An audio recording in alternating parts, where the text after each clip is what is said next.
College में happy married life पर एक कार्यक्रम हो रहा था जिसमें कुछ शादीशुदा जोड़े हिस्सा ले रहे थे। जिस समय प्रोफेसर मंच पर आए उन्होंने नोट किया कि सभी पति पत्नी शादी पर जोक कर हंस रहे थे। ये देखकर प्रोफेसर ने कहा कि चलो पहले एक गेम खेलते हैं, उसके बाद अपने विषय पर बातें करेंगे।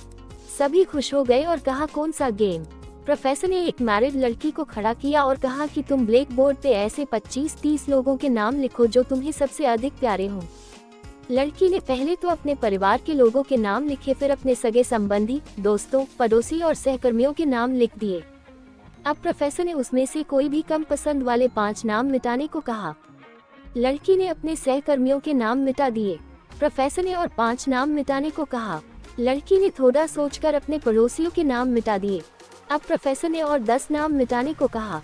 लड़की ने अपने सगे संबंधी और दोस्तों के नाम मिटा दिए। अब बोर्ड पर सिर्फ 4 नाम बचे थे जो उसके मम्मी पापा, पति और बच्चे का नाम था।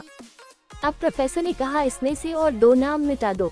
लड़की असमंजस में पड़ गई। बहुत सोचने के बाद बहुत दुखी होते हुए उसने अपने मम्मी पापा का नाम मिटा दिया। सभी लोग स्तब्ध और शांत थे क्योंकि वो जानते थे कि ये गेम सिर्फ वो लड़की ही नहीं खेल रही थी, उनके दिमाग में भी यही सब चल रहा था। अब सिर्फ 2 ही नाम बचे थे, पति और बेटे का। प्रोफेसर ने कहा और एक नाम मिटा दो। लड़की अब सहमी सी रह गई। बहुत सोचने के बाद रोते हुए अपने बेटे का नाम काट दिया। प्रोफेसर ने उस लड़की से कहा तुम अपनी जगह पर जाकर बैठ जाओ और सभी की तरफ गौर से देखा और पूछा क्या कोई बता सकता है कि ऐसा क्यों हुआ कि सिर्फ पति का ही नाम बोर्ड पर रह गया।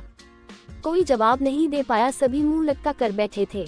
प्रोफेसर ने फिर उस लड़की को खड़ा किया और कहा ऐसा क्यों? जिसने तुम्हें जन्म दिया और पाल पोस कर इतना बड़ा किया उनका नाम तुमने मिटा दिया, और तुमने अपनी कोख से जिस बच्चे को जन्म दिया उसका भी नाम तुमने मिटा दिया। लड़की ने जवाब दिया कि अब मम्मी पापा बूढ़े हो चुके हैं, कुछ साल के बाद वो मुझे और इस दुनिया को छोड़ के चले जाएंगे। मेरा बेटा जब बड़ा हो जाएगा तो जरूरी नहीं कि वो शादी के बाद मेरे साथ ही रहे, लेकिन मेरे पति जब तक मेरी जान में जान है तब तक मेरा आधा शरीर बन के मेरा साथ निभाएंगे। इसलिए मेरे लिए सबसे अजीज मेरे पति हैं।